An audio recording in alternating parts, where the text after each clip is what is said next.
turn the meeting over to Kathy, who's going to get us moving forward. So in terms of housekeeping, I would like everyone to know that this meeting is being recorded. In terms of the presentation, we'll have a Q&A at the end of Patricia's presentation. The Airport Marina Group stands in alliance with environmental justice principles and policies that recognize and protect the lands and sacred sites of Gabrielino Tongva and other indigenous peoples, including registered sacred lands and water within the Ballona Basin. And thank you, Patricia. Okay, Richard, this is actually discussing Ballona. It's a bit of a white paper, so I'm going to be going through a whole lot of slides with a lot of different issues attached to them, whether it's land, water, gas issues. So try and remember your question, and we'll cover a lot of ground here. And you can go ahead, Richard, in the meantime, and we have these background shots of Ballona to show you what Ballona is and what we are trying to preserve, which we, amongst very few, work to save this land. And we're able to save it, and now we just have to turn around and keep it from being destroyed now that we've saved it. And what prompts this outreach is to discuss what the Department of Fish and Wildlife is doing with the final environmental impact report, which is essentially the same as the draft environmental impact report and not changed by CDFW. And how are we going to be dealing with this? But it was released despite Fish and Wildlife's own admission of major errors in their flood capacity engineering plans and specs that had to do with the channel itself.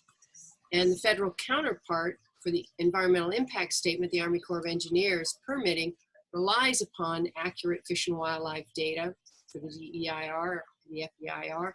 Therefore, the federal review will not be released anytime soon, according to our sources at the Corps. Fish and Game has to fix its errors, which they figure will take about a year, and then it'll take about another year for the Army Corps to be able to review that. However, we continue to work on these issues and don't take anything for granted, because obviously it could be certified at any time, and we are prepared to litigate should that happen and feel that the document is thoroughly inadequate. So while we continue to push for a true restoration based on what was promised to the public and stakeholders, and based upon the documented history and science of the site, which is that Ballona is a predominantly seasonal freshwater wetland. And yet, the entire premise of the EIR that was created by the Santa Monica Bay Restoration Commission and the California Coastal Conservancy, who contracted to have the EIR studies done, was all based upon a premise of restoring the ebb and flow of the salt water to Ballona, which is a thoroughly inadequate and inaccurate assessment of what Ballona is, and it all generates actually from the 1999 timeframe when the Coastal Commission was involved with the site and their lawsuit that was settled post haste. And they didn't do the environmental study of the site and simply called it a salt marsh. And the Army Corps was involved in that. Fish and Wildlife was involved in that. So it has rather come down through the years with this false premise that Travis Longcore and others have since done the studies paid for with public bond money to show what the true history of Ballona is, which is predominantly a seasonal freshwater wetland. And you'll see parts of that coming to when you, as you see this water here, one of the main tenets of this restoring the ebb and flow of water to Ballona is the idea that Ballona is dying because it is what? It is drying out. And yet, it is not drying out. it is having all of its water diverted, drained, and so on, which we'll also get into here. SoCalGas, as you can see in this, is in the pink area, and that's where their area of influence is in a general sense. The area actually can extend under Playa Vista. Studies have shown that we even have helium coming up in Playa Vista, which is one of the markers of SoCalGas's gases. But that is a controversy that is important.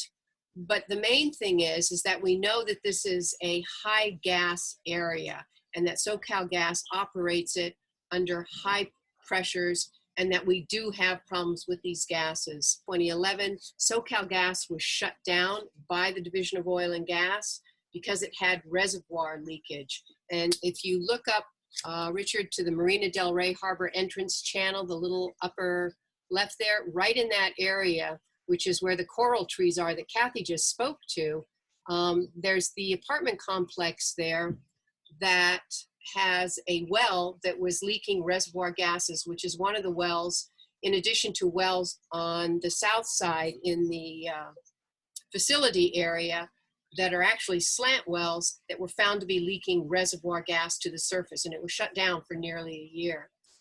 We have on the left-hand side, we have SoCalGas corporate interests, and then to the right, we have the Playa Vista corporate interests, which we'll also get into. But the diagram that I'm showing you here is the plan that the Coastal Conservancy and the Bay Foundation, a private entity, which the leadership of that is the same, it was at the time, of the Santa Monica Bay Restoration Commission, which has since been dissolved through legal means and other reasons for that, which we are still having to fight to maintain that division now. But as you can see, Richard can show you the line. The red line there is not actually a wall, but it is the levee, which is 30 to 40 feet tall and is approximately 200 feet wide. That entire red line area is essentially a kill zone for wildlife, because all that can be planted according to Army regs is grass, so that you can ensure the fact that there are no creatures burrowing into the side that may cause damage to the levee. And the yellow areas are the 30 to 40 foot berms that we believe are essentially a flood control device to keep any tsunami waters from reaching the Playa Vista area. And U.S. Fish and Wildlife, in their FEI or DEIR comments, the Draft Environmental Impact Report, cited that this was fill. Make no mistake about it, this is fill. This is not creation of upland habitat. This is simply fill. And the area inside the red lines, as you can see, those contour lines show how they're going to be digging it out. And even this brown area that's on the far left, Richard, that's got the little butterfly, yeah, right there with the sort of butterfly look, as John Tommy had stated, he's one of our Native Americans who's been working on this site for forever, stated it, if you look at it alone, you can see where it would stop water even from coming in through there, act as a buffer to water headed towards Playa Vista. But you know what? Ballona already works as flood control, and the channel already works as flood control, as a flood control channel. And if it needs to have its banks raised somewhat, that would be far less destructive, far cheaper than what is being idealized here as opening up this entire area to the salt water. Next slide. And it's not what the public paid for. And these are more images of Ballona and what exists there now. Next slide. And here is an overall image of the areas A to the north of the channel, C is on the other side of Lincoln Boulevard, B is to the south of the channel, and Playa Vista is beyond over there in Lincoln Boulevard. Next slide, and the marina, of course, to the north. And this is just an overall watershed map. showing it all culminating out along the Ballona wetlands there. Next slide. And there you see the Ballona Channel once again, the different ecological areas, A, B, and C, D being the area that Playa Vista has taken. And over on the left, you see that long lagoon area is Ballona Lagoon Marine Preserve, which I was one of the founding members of Ballona Lagoon Marine Preserve, getting that saved from turning it into boat slips and that sort of thing. And Del Rey Lagoon there is on the bottom. Next slide. Here we get into the gas issues, which we can talk about later, but this is what Grassroots Coalition went to the city of LA when we first discovered gases in the Ballona Channel. And we worked with the Department of Building and Safety. I'm still in touch with the main person from Building and Safety from the grading division that helped us garner a review of the gas issues that was not in the EIR for Playa Vista anywhere. So we garnered Exploration Technologies from Texas and another company from Wyoming, and they came in and put gas sampling all across the site. The SoCal Gas underground gas storage area is a general image there just to signify that they are there, but the larger red blob areas are some of the highest gas seepage areas found anywhere in the world, according to Exploration Technologies. So it was of extreme concern. There was concern at the time for the Lincoln Boulevard fault, which was along Lincoln Boulevard, which is still a potential from a standpoint of it being a conduit, a major conduit. And we have seen gases raising in that area, including in the freshwater marsh area and over at the school site where you see that arrow where it says proposed elementary school.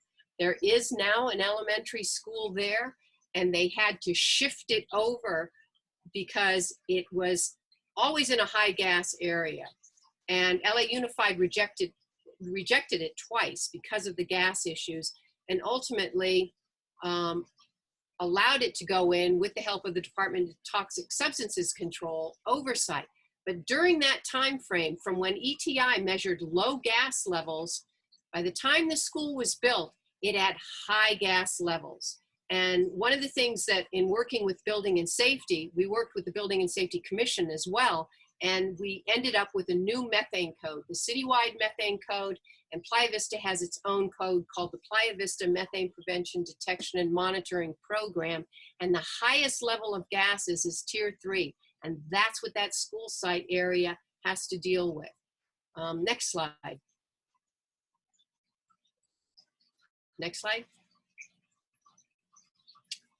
And this, the one that you just saw actually is, well, we can stay on this one. There you go. I just wanted to also show you with the Friends of Ballona flyer that says 30 years ago, we saved Ballona from development. Well, that wasn't, you know, we're glad that they worked on trying to save Ballona at the time, but the yellow area in the picture is actually the area that they saved, which is now, as the blue area shows, where we have the freshwater marsh, which is actually the catch basin for Playa Vista's runoff. And it was a good habitat area that was very controversial at even having them put their catch basin on the side of the land that ultimately was saved. And as you can see, those dotted areas down there, that was all intended to remain as a park area. And the area to the north of Jefferson or Culver right there was slated for development also, which was stopped after Building and Safety said because of the gas issues of SoCal Gas, you cannot build residential, anything residential west of Lincoln Boulevard. They considered it to be too dangerous, which was ultimately what Playa Vista saw and went to Gray Davis, and they started working to raise bond money to sell the land, which is what it says in the copy there pretty much. They also said there are groups that oppose, the Friends of Ballona make this claim that there are groups that oppose any restoration that could bring back Ballona. That's the most absurd thing. Obviously, we would all like to see Ballona restored, but what we would like to see is the restoration of water from that is being drained. Grassroots Coalition has had lawsuits with Fish and Wildlife and Playa Vista for illegal drains on the site. And if we go to the next slide, as we get to later slides, I'll show you where they are dewatering and diverting water away from Ballona. But as you can see in the 1952 Spence photographs here, this is all fresh water. This is all fresh water ponding up. And you can see that the roadways are still there. And you can see the channel going out. The flood control works. But we do pond up with this water. And now all of this water, and as you see on the east side of Lincoln Boulevard, that's where Playa Vista is now.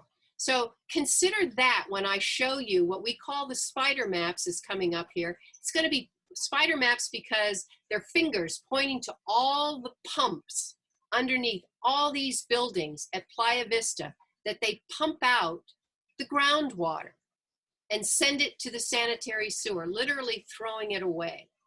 So keep all this water in mind. And the EIR for Ballona failed to include any freshwater hydrology studies of Ballona. And they provide no freshwater restoration alternative. So what is truly behind the, turning this into a saltwater bay? And we believe there's money to be made. Next slide. For corporate entities, this is not for wildlife. And this is one of the older shots showing the oil wells down there. This is before the channel was there. And this shows, if you look up to the top where the little circle is, you can see that was the opening for Ballona Channel. It never came out to the ocean. Shelley Luce was just commenting in something that the Land Trust put out, that they have an audio of her comments discussing how the channel just totally took away the river outlet that went to the ocean. Well, as we know from the studies done by Travis and others, Travis Longcore, it didn't happen that way. The channel, these waters never broke through to the ocean but for extreme storm years. And it would sand up again and become a predominantly freshwater area. And we can see here that the Corps realized that the end of the channel at this point in time was taking the fresh water from inland and dumping it into what they knew was a freshwater wetland. But also key here is notice how the channel, go up with it, Richard, and you can see it zigzag. That zigzag, because it was zigzagging, overflowed because it could not move that water out fast enough. So it flooded throughout this whole area. And the Corps was sued, others were sued, and they ultimately straightened that channel to what it is today to have it cut through directly out to the ocean. So as the inland built up with all the hardscaping, all that runoff would move quickly through the channel out to the ocean. And it has worked ever since. Okay, also I wanted you to note how narrow the beach is through here. See that little spit that's there? Well, the city later on got into a mode of creating and enhancing the beach all along Santa Monica Bay, and we'll see that later. And also keep in mind that opening to that little lagoon area is a man-made opening. But for people dredging that out, it would not stay open. Okay? Oh, and by the way, if you look up there at the corner of Lincoln and Jefferson there, that's University City Syndicate. And you'll see also in some later slides that it is leaking over top that with oil fields gases now. And Playa Vista was the last operator to abandon that. And we're working to see that re-abandoned properly now. Okay, next one. And here's more freshwater ponding all across Area A. This is, when you have a typical year, this is what happens. Next slide. Here you have frog eggs. Frog eggs and frogs don't exist in salt water. They don't exist. And there are a lot of us that remember the chorus of frogs that we also have documented that exist throughout this area that we would like to see remain. Next slide. And this is actually in amidst the pickleweed. Now these are the aquifers that underlie all of Ballona and to the east. You can see where the Charnock Fault is. You can see where the Pacific Ocean is. And Ballona's aquifers are classified as potential drinking water by the State Water Board. And the laws down below, the Porter-Cologne Groundwater Protection Act, Sustainable Groundwater Management Act, all disallow harm to the groundwater volumes and quality. And Porter-Cologne in particular, you are not even allowed to put in like contamination. You have to clean it before you can add it there. And even 8888, Department of Water Resources, which is from the 60s, disallows the wasting of water. And this is all key because this water has been totally eliminated in the EIR. I mean, it's just simply not discussed. And so when you think of allowing that saltwater intrusion in and the contamination of these aquifers, we believe it is, I don't know how they're getting away with even promoting this idea, except that if you don't tell anyone that something could happen, it never gets addressed. Well, we're telling people, look, these are freshwater aquifers underneath here. And SoCalGas, in a litigation for Prop 65, which are chemicals that could cause birth defects and cancer, lost in a lawsuit based on the documentation from Grassroots Coalition, Public Utilities Commission investigation and litigation against SoCalGas, which ended roughly 2007-8. But as a result of that, we had key areas that we knew they were contaminating. And in that time frame, a Prop 65 lawsuit was done and SoCalGas lost. And as a result of that lawsuit, SoCalGas in the settlement agreement says, if the water quality changes for this area, we will no longer have to remediate it to a drinking water standard.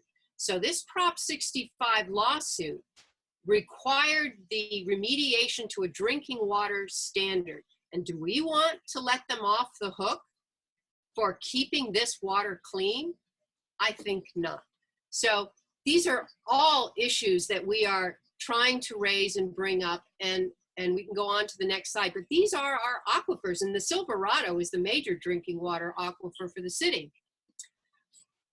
which is the lowest one that's in there. And then we have the Ballona aquifer above that, and then the 50-foot gravel there, and so on. And in the EIR for the Playa Vista site, it cites that the groundwater is at or near the surface. So we know it's something that we have to deal with. Okay, next slide. Here is something that John Tommy actually created for me to show the volumes of water that we have from the Regional Water Quality Control Board, their permits, and don't confuse this water with, well, we'll get to that, but this water that the Water Board is dealing with is the old Howard Hughes site contamination. That has to be brought to the surface, cleansed, and this is the volume of water that can be used from that and sent to Ballona, just simply across the street and sent into Ballona, which would give you ½ an inch of water per day for this entire area of blue that you see. So, next slide. And that is for the Howard Hughes contamination. This slide, all those lines point to buildings, and this is for phase 2 in the middle. Go to the next slide. You can go ahead and go to the next slide. And here's phase 1. And all of those lines, again, those are just addresses written in there. But all of those spots are areas where they pump the groundwater out. This is clean groundwater. And this clean groundwater, contrary to Playa Vista's own mitigation measures, has gotten approval to send it into the sanitary sewer system, which we believe is a total waste of this water. They are harming Ballona by diverting all of this water away from Ballona. We already know that the illegal drains that are over in the area that Richard's circling right now that the Coastal Commission considered that harmful to Ballona's hydrology. Well, the pumping of water on Playa Vista is far greater than what's going down those drains. So it's harmful on the left, it's harmful on the right, and what they are doing is just walling off the water. And all of this is important also because we have, Ballona is public trust land, and you are not allowed to harm it. We know from the Mono Lake lawsuit with Audubon that they won, that the water being diverted away from Mono Lake, they had to stop levels that would be harming Mono Lake. Similarly, we need to stop those levels of water from not reaching Ballona that are harming Ballona. And Waterkeeper just won a lawsuit on waste. That NPDES permits, which are National Pollution Discharge Permits, so that you can send it either to the sanitary sewer or into the Ballona Channel, they won a lawsuit citing the water board was allowing all of this clean water to be wasted through these NPDES permits by being dumped either into the ocean or into the sanitary sewer system. Well, the very same thing is happening here, and we're working to see it stopped. Next slide. And here we get into the actual drainage that was pretty easy to see, although Playa Vista and CDFW and the Bay Foundation never mentioned this in their EIR. They didn't tell us all this water that you're seeing ponding up was being diverted away. The picture in the middle, you can see it draining down through one of the illegal drains. On the 12217 upper right, that's during a rain event that it ponded over, had enough water to pond over. And the very next day, right below it, the main drain opened into the channel and flushed all of that water out into the channel, literally throwing it all away. And you can see in the map up here, there are the two drains that do that, and this is the freshwater marsh area.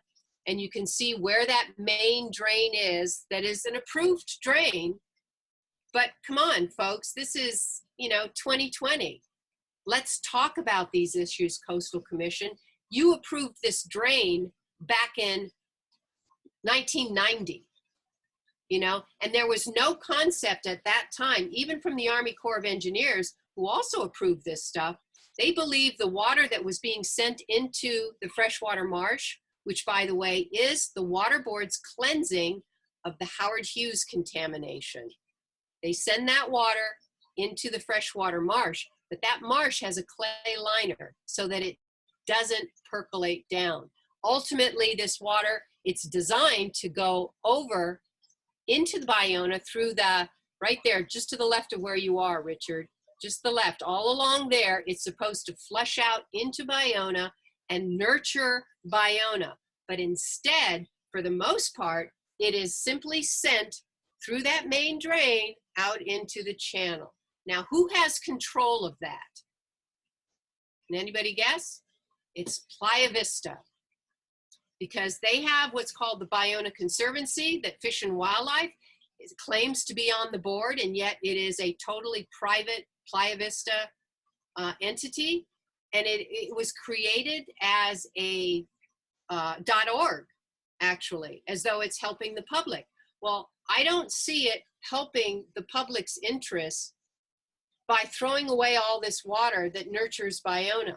I believe that this is a gifting of public funds for having created this and then just totally wasting the water that's in there and throwing it out into the ocean, which actually some of that water from the water board is also sent into the sanitary sewer.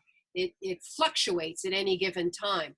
And it's all a waste of Ballona's watershed water that would ordinarily come through here. And certainly during the rainy season, when we have all this fresh water ponding up, the attempt to throw it away and get rid of it is simply egregious and unlawful, and we're fighting it. Next slide. And there's one of the drains. It's huge. If you put your foot next to it, it would be like, Richard, if you take, it's like between those two bars, it's less than the 2 bars there. I mean, it's a giant drain. Which, by the way, the Coastal Commission, Grassroots Coalition sued over these drains. We prevailed, which brought it back to the Coastal Commission, who also stated, yes, this is harming Ballona's hydrology. You must cap these drains and then get rid of the substructure.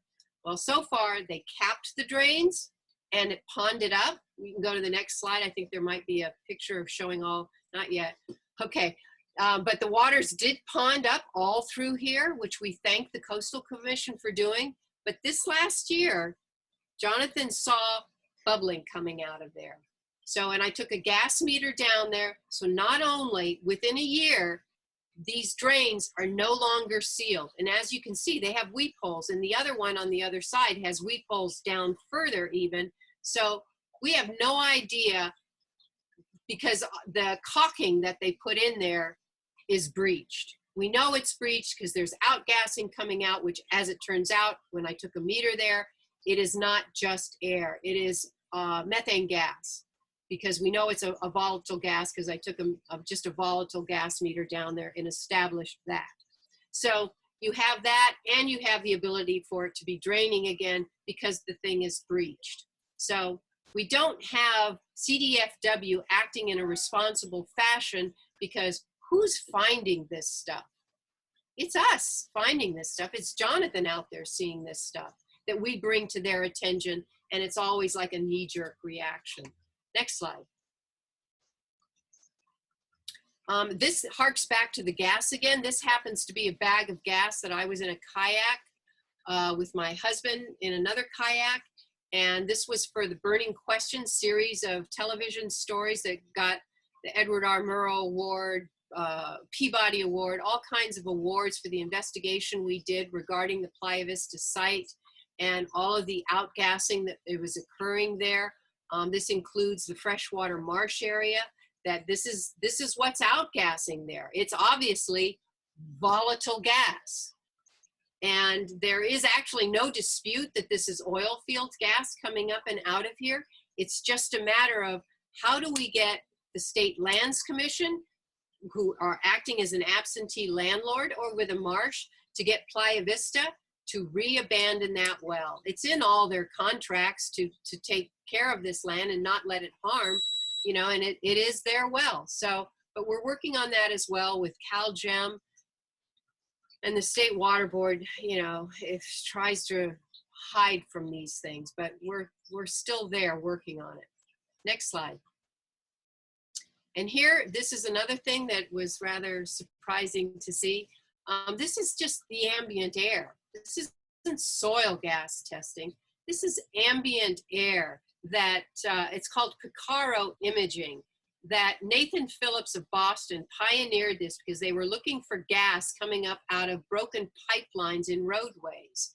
But we asked him to come out here. There's actually someone from Palos Verdes Sierra Club group who got in touch with me and had met Nathan. And Nathan came out here and we mapped a lot of areas, including this area.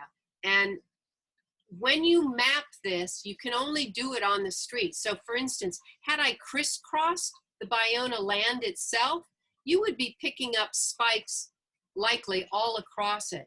But as you can see, the Playa Vista area has a great deal of outgassing that's happening, as does some of the SoCal gas area, which has some spikes, and that is the freshwater marsh where you're seeing the outgassing occurring from the well area there, University City Syndicate.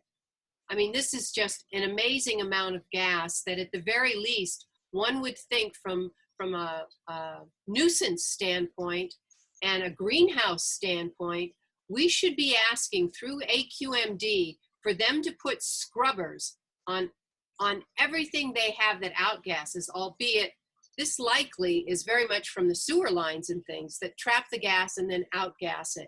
But they also have all of their piping and stuff to remove the gas, and they let it siphon above the buildings. Well, clean it. Clean it. We don't need this. We don't need this in our atmosphere. Next slide. This gets back to, I think we just did this one with, it did pond over. You can see it's capped in the left. So that is a newer image. But since that time, in 2020, that capped drain is now leaking, which we can go to the next slide and you'll see. And by the way, that's University City Syndicate there in the freshwater marsh that I have marked. And there it is, leaking. Jonathan, thank you, Jonathan, which we also have a videotape of that. You can go to the website and look at it. Next slide. And here is University City Syndicate's location, which Division of Oil and Gas did come out and years ago and did a GPS. They located it. It had, you could barely see any bubbling at this location. There is more bubbling just to the west of here, which is a gusher, which is where I got that bag that you saw torching. But we now have this much gas coming up over University Syndicate.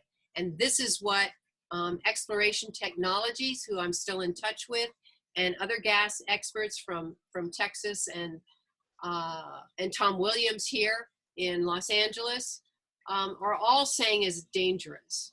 And they have made, created their own input and written input to CalGEM, citing the fact that this is a dangerous situation and it needs to be fixed. Next slide. And there's a close-up of it.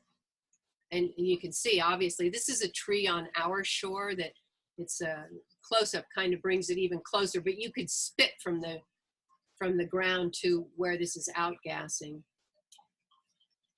And we do have now the water boards involved. We have a Cal EPA complaint into them regarding this, and they have been communicating with State Lands Commission, Department of Fish and Wildlife, and Playa Vista, which of course we, as usual, have to keep putting in Public Record Act requests to find out what's going on. However, the water board has been pretty upright about this and forthright about what's been going on, but we need to continue to push to see this fixed. Next slide. And this has to do with the presentation that Walter Lamb from the Land Trust gave regarding presentation of the Santa Monica Bay Restoration Commission, all having to do with the miscalculation on that flood control that Richard's showing right there above the red arrow that needs to be fixed. But I also want to remind you, look at the top left where it says 2004 timeline. This is a memo from 2004, right after we purchased. Restoration planning is expected to take 3 years and cost up to $2 million, not $200 million, $2 million, okay? So there was a switch that happened in this, and it was a switch that the public didn't pay for. It was a switch that the bonds didn't know about, and we want to go back to what was the public paid for. Next slide. Here's John Tommy did a landscape showing us the overlay of the state's plan for Ballona with the mountains in the background and at the base of the bluff, and you can see what it would look like from out here. And next slide is pretty much a little overview of what we would have here.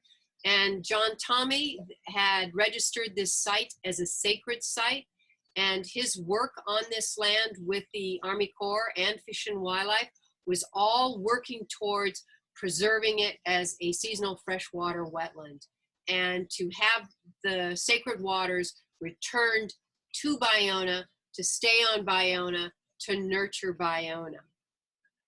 So from a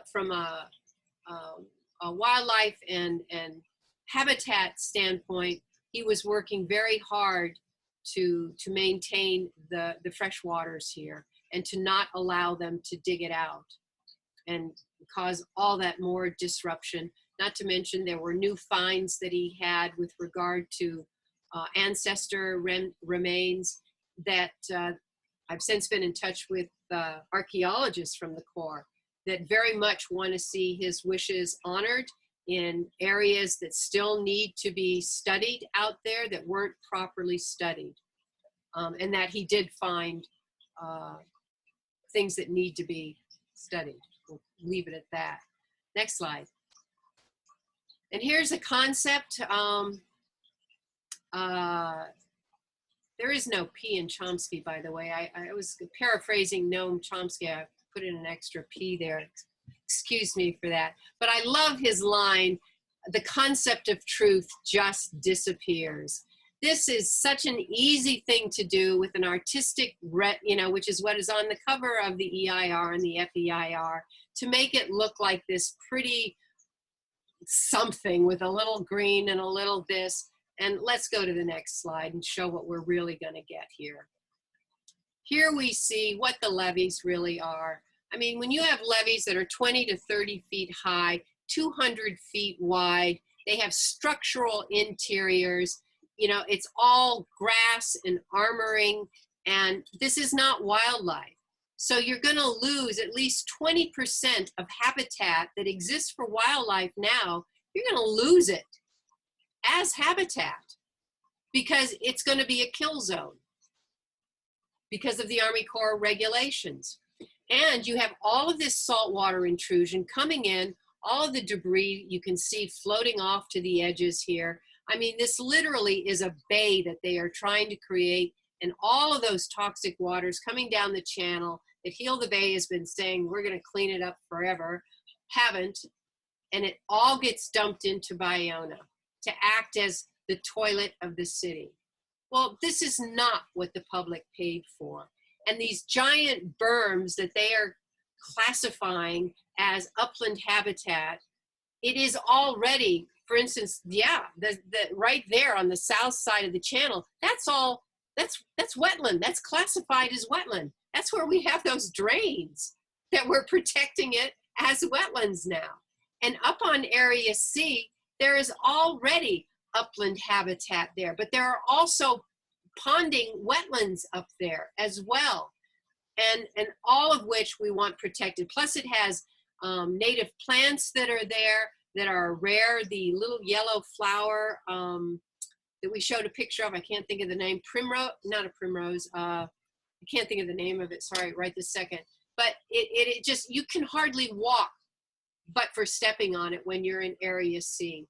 And all of that would be buried and destroyed with the ideology that, oh, well, we'll recreate whatever was there and turn it into something nice. Well, U.S. Fish and Wildlife looked at that and said, by the time you do 10 years worth of fixing on this, by the time we get saltwater intrusion coming in, you're saying that in 10 years, you will have the same amount of wildlife as before you did all this work on it. And by that time, if you have sea level rise, you can't even guarantee that. So I salute U.S. Fish and Wildlife. We would like to see U.S. Fish and Wildlife have dominion over this because Fish and Game is just not taking care of it. Next slide. And is working on this false premise. Here I did a little diagram off of, you can see their diagram on the top showing where the berms are, where the levees are, and I did a little cartoon down below showing cars on Culver Boulevard. You're going to be driving down this little thing, and your visuals to the wetlands will be gone. I mean, obviously it's a bit of a caricature there, but you get the idea. Next slide. And here John Tommy created this to show what it would look like, because that's the height generally of the berms that he had figured out just below the light fixture there. So it totally takes away your view of the wetlands that you have now. Next slide. This is a levee. This is a levee in Oregon. And when you talk about 200 feet wide, this is wide. You can see the little cars down on the right. And this happens to have a reservoir off on the left, a freshwater reservoir. But all of these levees have roads on the top. So the ones at Ballona would look like this, have to have an access road on the top. This one on the left has a lot of armoring with some scrub, and all to the right, you have grasses that are mowed. So this is 1 mile that you see from there to the very end point there. And at Ballona, we will have multiple miles of these levees going in. This is not habitat. Next slide. Oh, that's me down there at the bottom. You can see, I mean, it's a big deal. You know, levees are a big deal. Next slide. And here we get into the idea of fill. They claim that in order to save Ballona, we have to remove at least 20 feet of fill that goes all across area A. Well, look at those yellow highlighted areas of the roads going to those wells. This is a picture right after the marina was built and these few buildings were put in. You can see Fisherman's Village isn't even in there yet. And yet those raised roadways are the same raised roadways that are there now. And that lowered ground that you see ponding in there is still the lowered ground. Ponding. So this is a myth, and they have never been able to provide any data to show that this has happened. We know that along the Ballona Channel levee that there was, obviously, you've got the levees over on the side that they raised. And there is actually a roadway along the inside of the fence on Area A as well. We're not disputing that there is some fill there. And a lot of the fill was used for where these buildings are down here in the foreground in the picture. Plus they were used to create the moles where the buildings are. And we also know, remember that picture I showed you way earlier of that little beach strip? The documents show from House Document 389 and the building of the marina that there were 5 miles, at least on either side of the channel, this soil from the marina was dispersed to create a wider beach. Let's go to the next slide, see if you can see it. Although I think here's actually an older slide even. This is a present day on the bottom. There's those raised roadways, which you still, if you're standing down on the ground, you have to look up to see that roadway. That's not filled down in there. And it is the same as this picture in the mid-60s when they were actively working on the marina. And yes, they pulled a lot of mud up out of there and they let it dry. But don't forget, Howard Hughes owned this land. He wanted to turn this into a marina just like Playa Vista wanted to turn it into a marina. Do you really believe that Howard Hughes would have allowed 20 feet of extra fill for him to have to unbury his own land to turn it into a marina? Of course not. It makes no sense whatsoever. And Shelley Luce and the Bay Foundation and these people have no data to support what they claim. Next slide. Here's the beaches. Now look at the difference between this and that little strip that you saw earlier.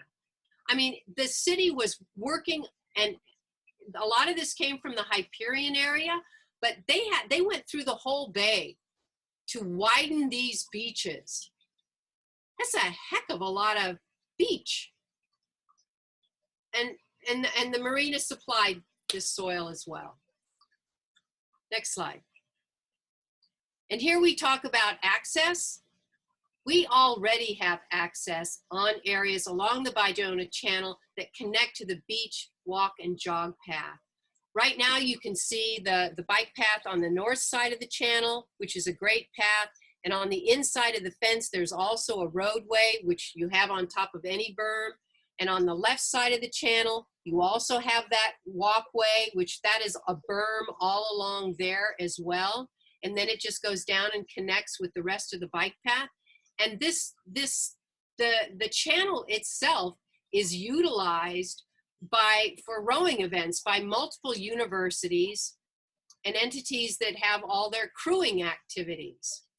But also, note all of the raised roadways again that you can see inside of Ballona, which actually, some of it was even bulldozed to just grade it slightly so that it would be flat.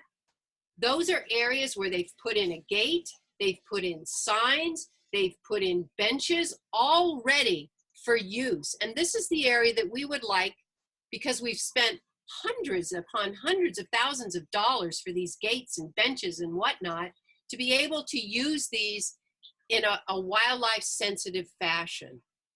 And yet they are holding it hostage by way of saying, we'll open it up when we get the restoration going, which is, it's baloney. I mean, this is such a wonderful area that we can already do this as it's being done on the south side in areas that we've already paid for. And this is, again, public trust land, public trust dollars were spent on this. I believe it's illegal for them to even hold it up. But it seems that everything we do ends up having to be litigated, which is unfortunate, but we've won. Grassroots has won. Land Trust wins everything that it does. Next slide. And here you see, I think, is a picture of our day and age right now, people on the bike path, which is also a great place for viewing into the wetlands, because you've got the shoulders here that you can look in and use your binos and things and take tours and groups, because it's wider than it looks here on the shoulder area. Plus you have the shoulder on the other side to be able to look down into the channel. And you have the south side there also that has an area that is can be used for viewing. We have a good deal of access that we can use. We don't want to see Ballona opened up, and U.S. Fish and Wildlife also complains about that in their response to the EIR. Their concerns about turning this into some park-like setting as opposed to a reserve. This is a preserve. It is a reserve. It is an ecological reserve, one of the most highly protected areas. And it should be. But that doesn't mean that you can't have managed, access, that wildlife learns to respect your boundaries. And, I used to live in Area A, so I know they don't pay attention to you once they get used to you and know that you're gonna stay where you are, and they get to use where they are. So, but anyway, Ben, you got any questions? I think we're done here. And this is just E.O. Wilson. I just love this, and I love this photograph of Jonathan's: to protect the local population from catastrophic destruction, keep the habitat intact, ensure a steady food source, and no devastating diseases or predators are allowed to sweep the area. And we just have to worry about human predation. And the next slide has, sources that you can always look to for, that we have online, both Grassroots Coalition and the Sierra Club. You can look to all of these points for further information on all of this. And even the gas issues, how hazardous is too hazardous. I include a lot of the documentation from SoCal Gas, because we as a Sierra Club Airport Marina Group, we have a conditional use permit investigation ongoing within the city, a compliance review, and as does Grassroots Coalition, which I gave them a lot of SoCal Gas's internal documents showing their gas leakage to the surface, a lot of issues that they were never forthright with the city about. And I believe that they can, at the very least, one of the things that SoCal Gas must do is to keep their gases underground. They cannot allow it to escape to the surface. Well, SoCal Gas operates, number one, beyond their approved area that the city approved. But number two, in order to keep it within the area that the city did approve, they can do it. It just means they lower their pressures way back to like 700 PSI. They're not gonna like that, but that would put them in the realm of what the conditional use permit cites for the, I believe it was, 280 acres that they are allowed to store their gas. They're not allowed to store it beyond there, not on that conditional use permit. So, and by the way, any of these, the work that SoCal Gas is doing right now, should they put in any slant well, like the other slant wells that leaked that they put in, they've got to go to the city for an approval to do those. And prior to current times, the city rubber stamped them because they didn't have anyone that was really watching what was going on. The slant wells went in before my time, certainly. It's one of the first things I learned about out there with Dr. Endres, who's a gas migration expert. But now we know. And now we watchdog everything. And what we need to do is go to Bonin, we need to go to Koretz, we need to go to Ben Allen and talk to them about what is SoCalGas doing right now. Because if they are in anticipation of their Fish and Wildlife's plan to happen,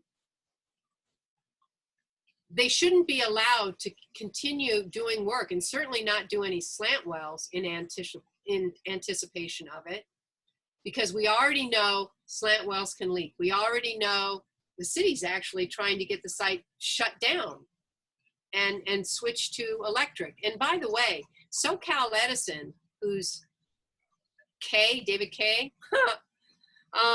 they are partners with SoCalGas. And much of the gas that is stored at Playa del Rey is gas that SoCal Edison buys up across the United States cheaply, because they can buy it at any time of the year that they can get it most cheaply, and they store it at Ballona at the reservoir, kind of like you'd put your car in a garage, as Bernie says it.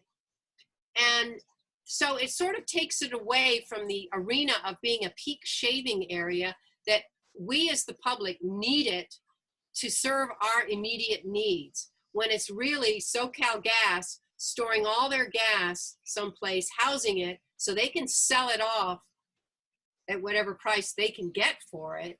And of course they're partnered. Of course David Kay would be. I mean, he's SoCal Edison, for God's sakes. It makes sense. You know, I'd like to have him explain that. Anyway, I'm done. So Patricia, is it okay if I stop share here? Sure. Okay, here we are. Thank you. Thank you so much for that story. Every time you tell this story, it is always news to me. I keep learning new things and raises more questions, but you do such a great job. You are a master of all of this. Thank you so much for all that you've done and all that you give us. Thank you. My pleasure. Got any questions?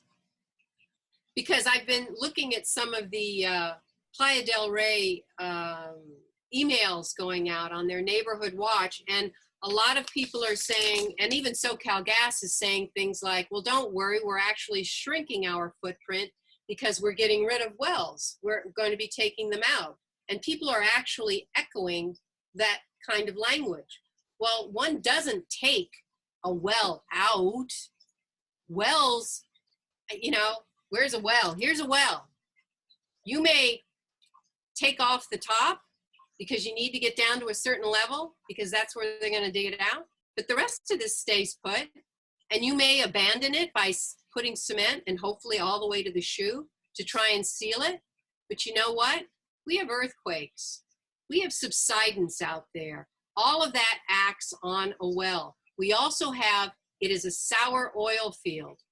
Hydrogen sulfide. There is no known cement that can withstand hydrogen sulfide. So when you have the operations of high pressure all around these wells still, which they would still have at depth, you have the potential for these wells to act as conduits to the surface. And as many of you have learned, a well is not just straight.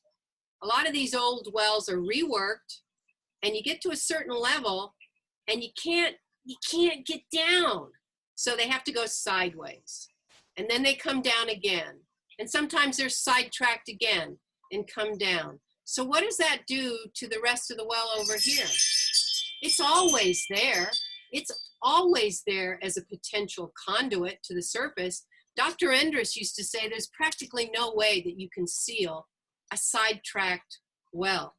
And when you have pressures, such as the operations of SoCalGas, you create conditions that are more conducive to leakage. It's not like an old oil field where the pressures really diminish. which is also why if they were to adhere to their conditional use permit with the city and lower their pressures so that the gases aren't escaping to the north into the Venice area, you would release that pressure on that. They still have to stay there because they're jockeying all the gas that's in the formation, and pressures and differentials make this stuff, which SoCalGas, we have one of their internal legal memos discussing how do we get away from being liable for gases like the one that blew out there. And their response to that is, well, if we allow, because salt water, if you know what a geode is, a closed geode can have salt water in it. Well, that's what an oil field is. And that salt water is continually flooding into areas where, if for SoCalGas, they suck it out in order to put the gas in. You have to have a space to put that gas in. So they're continually taking out fluid, like 2,700 barrels a day that they take out. And then it's sent to another sanitation place with a lot of hydrogen sulfide, which they've been sued over corrosion with that.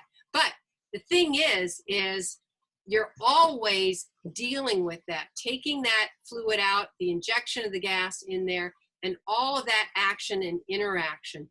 And those pressure differentials from season to season, as Bernie used to explain it, is kind of like taking a balloon when you blow it up and then you let the air out and you blow it up again and you let the air out.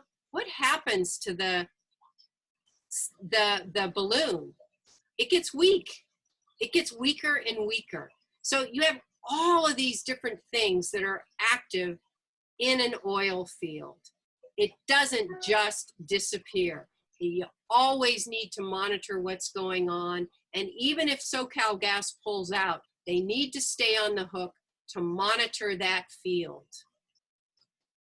Okay, great, Patricia. That's incredible. I want to know, does anybody have any questions you'd like to ask Patricia? Leslie?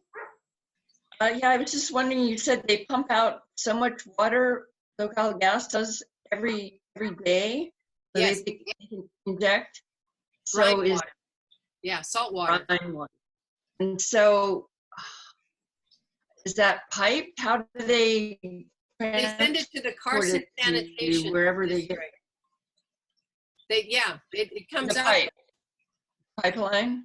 Yeah, and they send it to the Carson Sanitation District, and they have been sued because they have had corrosion in pipes because of the hydrogen sulfide. And SoCal, of course, says, it's not me, but they lost, and they had to fix. Hydrogen sulfide is a big problem out there. It's a problem everywhere out there. So is there a subsidence issue? Somebody else asked that earlier too, in terms of SoCalGas pumping and then also Playa Vista pumping. Yes. Well, Playa Vista is surface waters. Okay. And obviously that too, yes, can cause it. Any near surface pumping can cause it. And the water board typically doesn't even look at such issues. They allow extraction to occur, but they have somewhat hidden behind, hey, look, all I deal with is clean water. Well, they're no longer allowed to do that. And so you have to stay on them to try to get this stuff enforced and watchdogged and so on and so forth. But as far as subsidence, since 1970, there was like, I don't know, I forget the number, it was a 1.5 feet or so of subsidence that had occurred in Ballona that was from the formation level, that if you compare that to King Harbor, which, God, it was in the 80s that there was a big storm that came in. It's like Louisiana. The ground sinks. And when you get these storms from the ocean, it overcame the King Harbor area. And so there were, multi-million-dollar damage. The Corps was sued. Other companies were sued that had to, pay the damages because subsidence had occurred. It is, especially for a coastal zone, especially when we have climate change and sea level rise, it is something you do not want to happen. And SoCalGas has been injecting fluids into Area A, which I haven't had time to track, Oh, but it is really? something that they have done off and on through the years, is injecting fluids, yeah, down into the formation. So do they not need a coastal permit for that, or something from the water board? What, I mean, they, Now that would seems like be they would from need some. CalGEM. That would be dealing with CalGEM because it's deep. But yes, we had a subsidence study done on Playa Vista, which at first Playa Vista argued there's no subsidence, and they were using some guy from the city that I called the guy up, and he said, oh yeah, Playa Vista had called me and asked a question. And anyway, he ended up turning around saying, don't ever use me again. That is not what I said.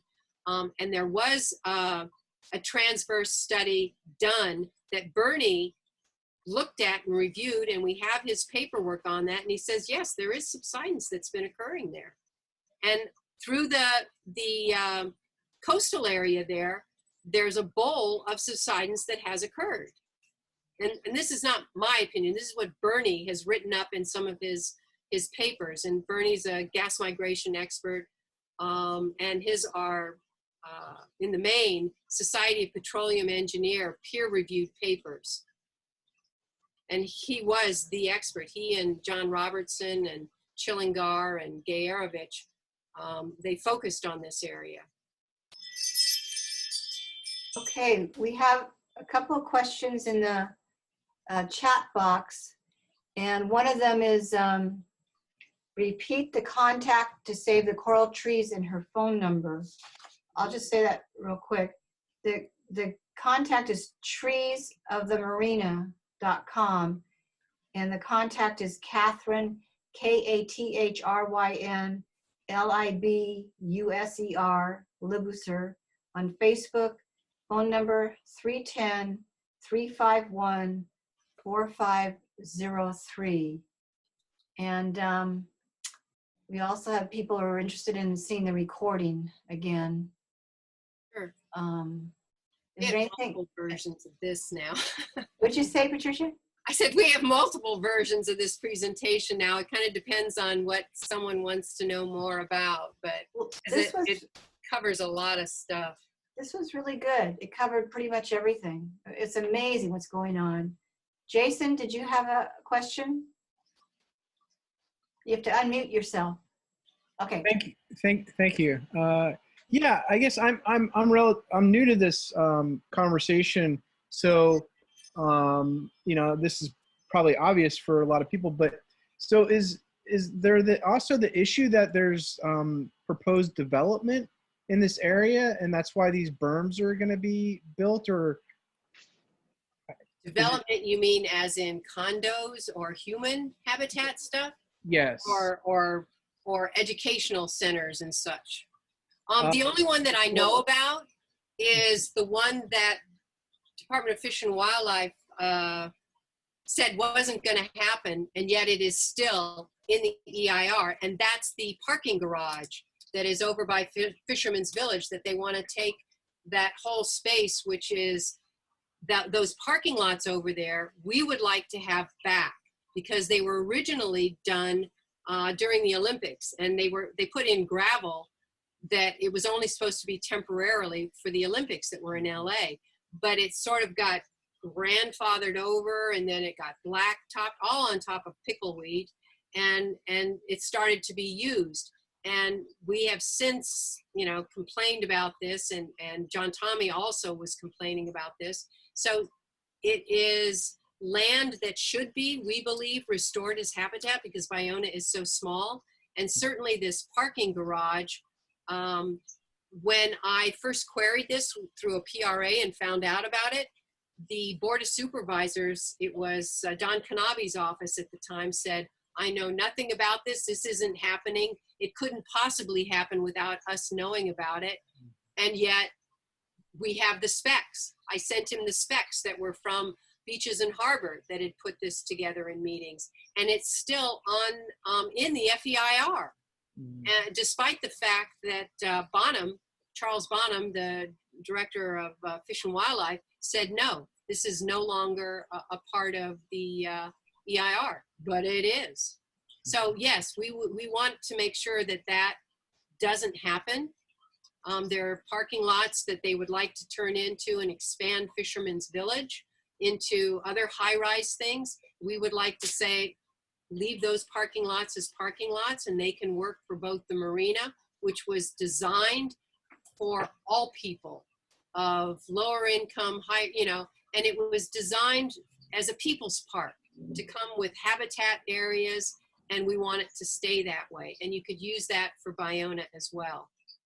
Also, the berms along Lincoln and Culver Boulevard in there, aren't they to protect against tsunamis? That was also John Tommy's belief, that it looked like it was just a giant, flood protection project for Playa Vista on the public's dime. And it looks very much like that's what it is.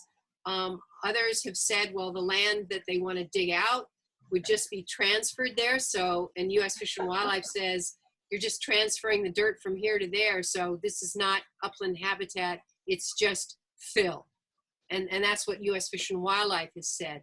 But either way, burying habitat that is terrific habitat and has so much life on it, and endangered species and rare species, it just shouldn't be allowed to happen. And that's not what the public paid for. I don't, do you have an opinion as to what you would like to see happen?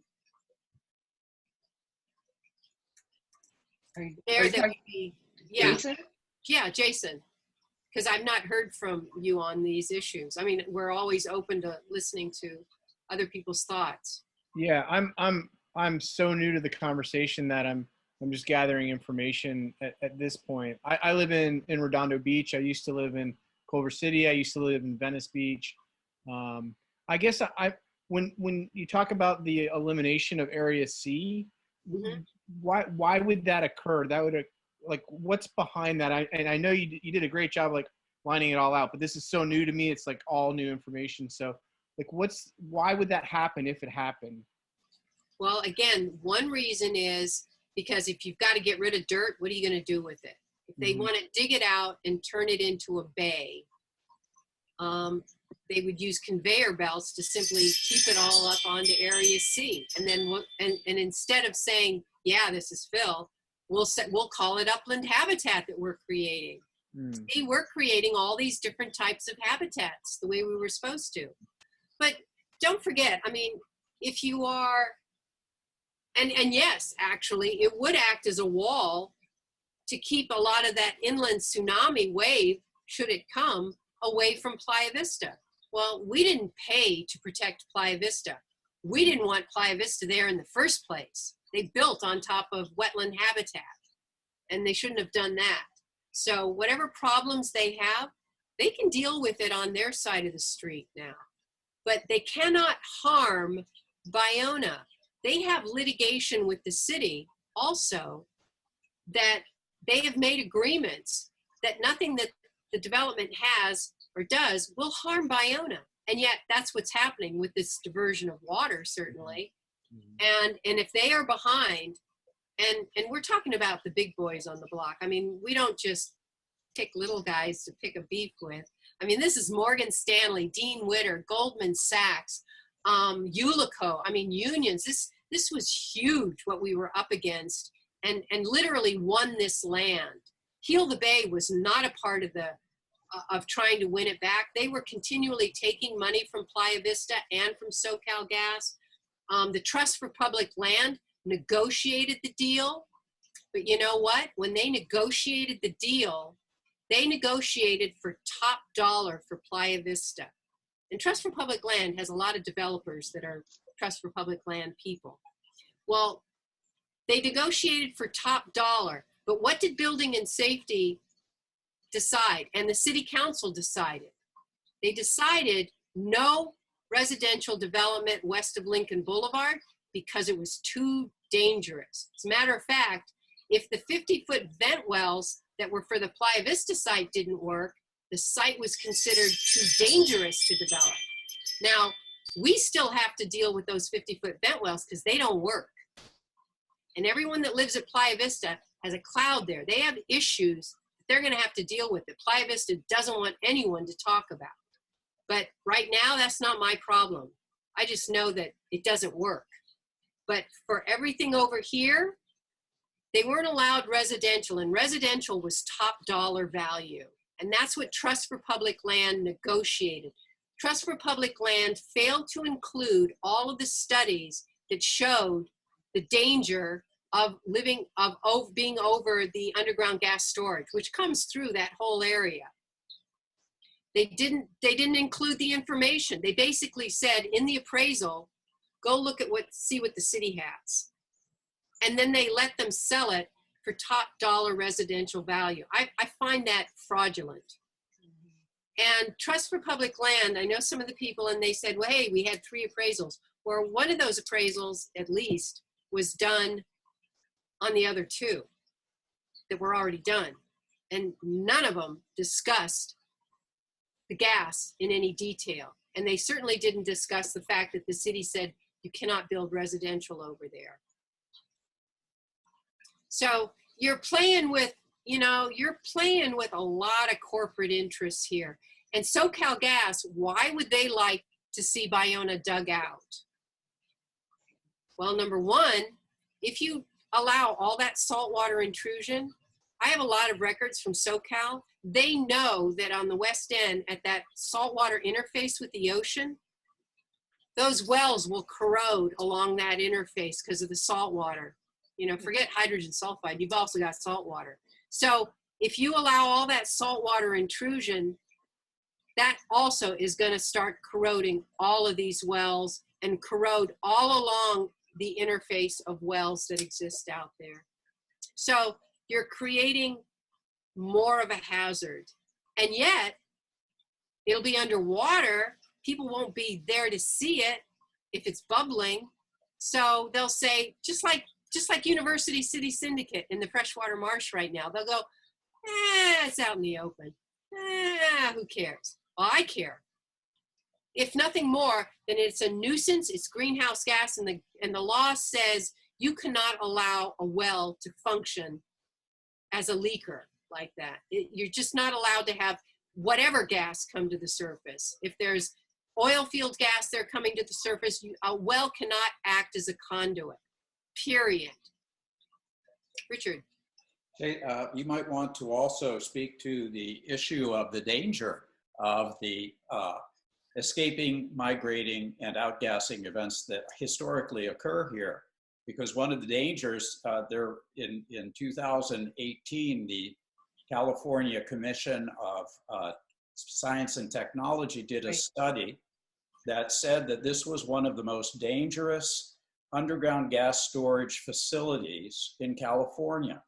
And so what does that mean? It means that if an incident were to take place here, similar to what happened in Aliso, that it would impact over 700,000 residents who live in this area, as well as going as far as LAX and shutting down LAX. So there's some serious issues. It's why the city council is now considering taking action to shut SoCal Gas down because of the threat that it poses not only to the inhabitants who live in the area, but also to the environment. So that's also something really important to be aware of. And you need to know this, SoCal Gas in Playa del Rey, it is, I believe, the only facility, and perhaps in the country, I believe, that is permitted to operate directly under people's homes, directly under. Aliso Canyon was a later injection area that they injected gas into that field. And they created a mile buffer zone because SoCal Gas knew they had problems at Playa del Rey. So they created a mile buffer zone at the Aliso Canyon. And we all know what good that did. So certainly directly under people's homes is not a good idea. And also the Playa Vista development has this experimental gas mitigation system. It's never been done before on land that was a wetland. As you saw in that one of those early photos, there was tons of water over there east of Lincoln. There was a wetland and a subject to subsidence. And, you know, it's not a really, you know, safe thing. And this is experimental. They've never done anything.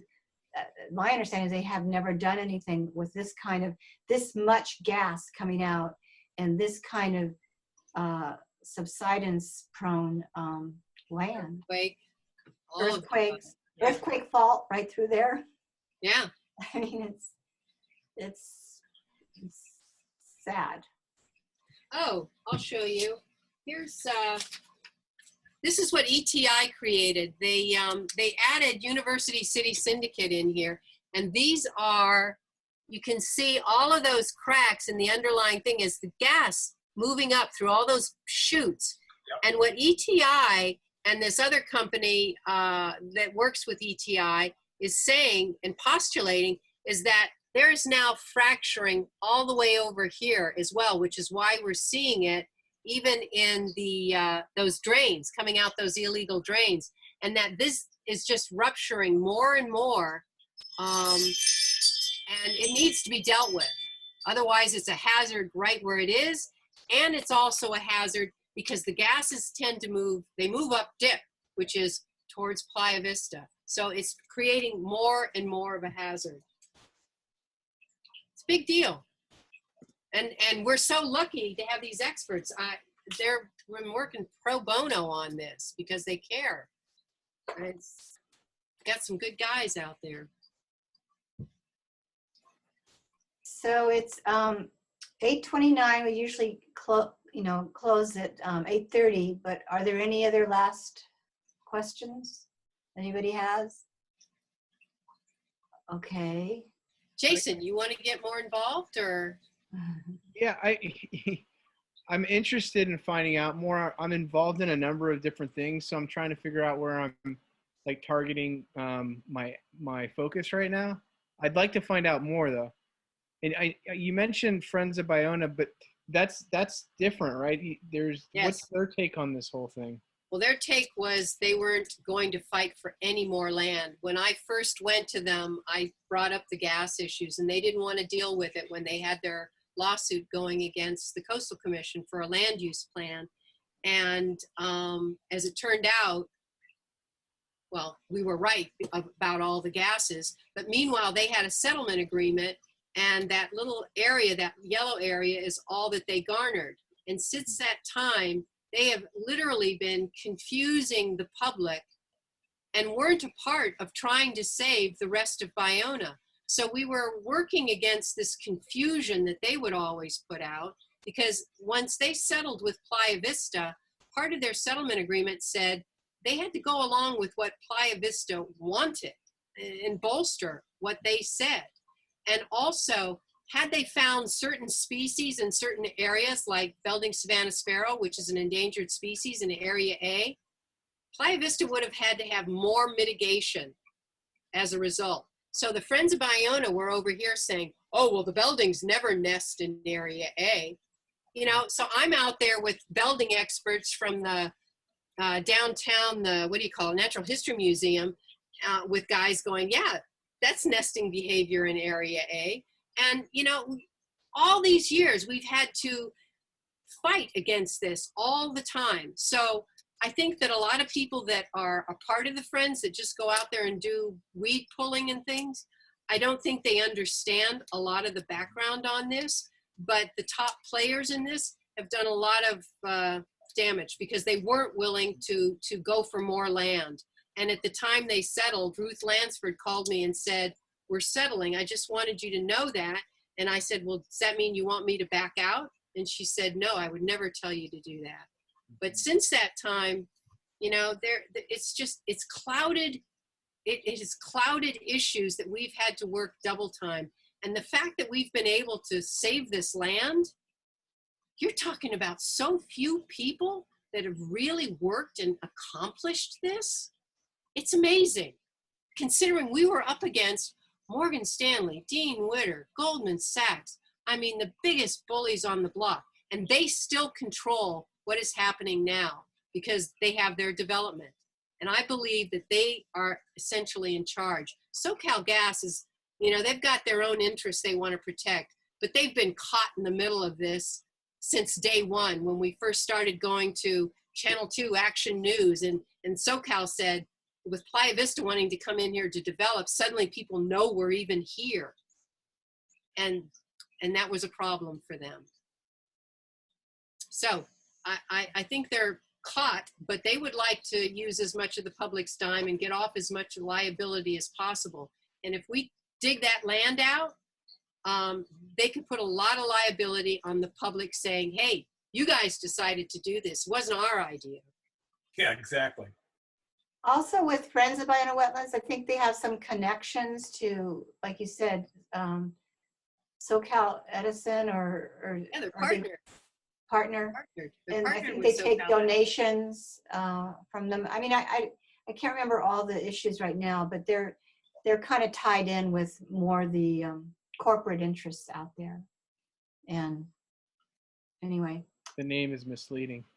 Yeah. Oh, you tell me. You know, there was a time that we decided to have Friends of this and Ballona that. They even sued Rex, Kathy. What was the name of his organization? Because they said, no, the Ballona name and brand is ours. You can't use it. I mean, we have been through so much. And by the way, when the Friends settled, you know who became the leadership of the Friends of Ballona and still is?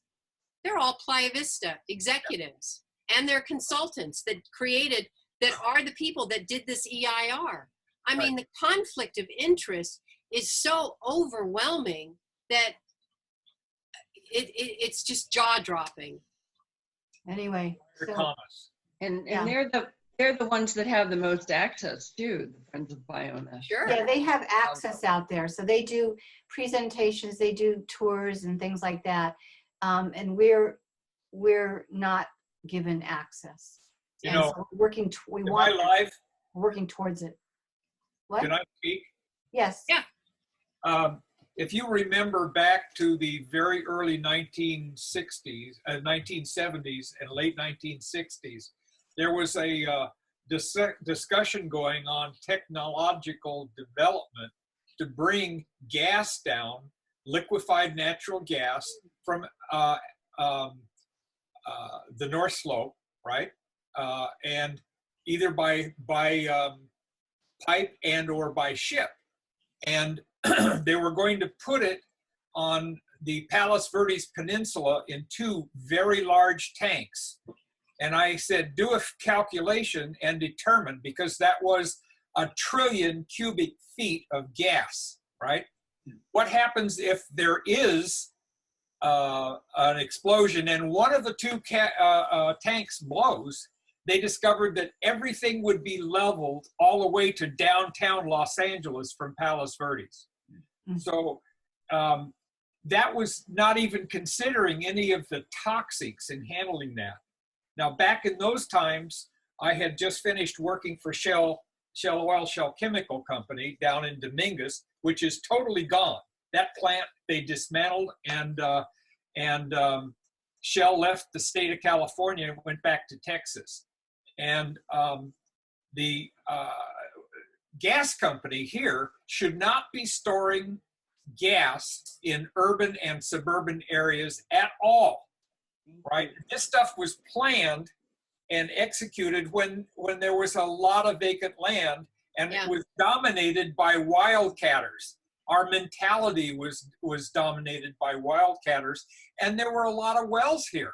How do you get rid of the gas? You burn it up in the flumes, like they do all over the world. You see these flares, and they flare natural gas to get rid of it. Well, here though, you've got hydrogen sulfide, so you don't want to flare. I know hydrogen sulfide is another whole issue, and it smells like rotten eggs. And I've smelled that on Lincoln Boulevard more than once when I drive past that grammar school.